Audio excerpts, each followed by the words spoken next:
আমি দুটি লাইন রবীন্দ্রনাথ থেকে পড়েই আমার বক্তব্য শেষ করব। রবীন্দ্রনাথ বলছেন যে ধর্ম আর ধর্মতন্ত্র এক জিনিস নয়, ও যেন আগুন আর ছাই।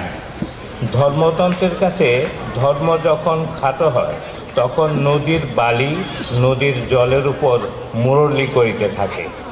এই বক্তব্যের মধ্য দিয়েই দেখা যাচ্ছে যে সাম্প্রতিককালে বিশ্বে যে ধর্মান্ধতা দেখা দিয়েছে তার বিরুদ্ধে কি চমৎকার বাণী আমাদের জন্য রেখে গেছেন রবীন্দ্রনাথ। ঠিক তেমনিভাবে প্রায় সকল ক্ষেত্রেই রবীন্দ্রনাথ 21 শতকে কতটা প্রাসঙ্গিক তার সাহিত্যের বিস্তৃত আলোচনায় সেটি বোঝা যাবে।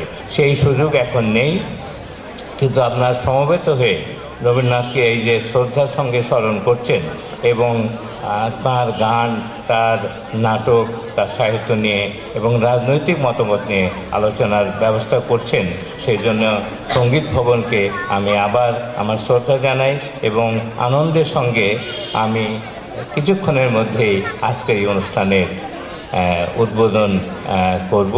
তার জন্য আমি ঠিক জায়গায় যাচ্ছি। আপনাদের সকলকে আমার আর একবার গভীর শ্রদ্ধা।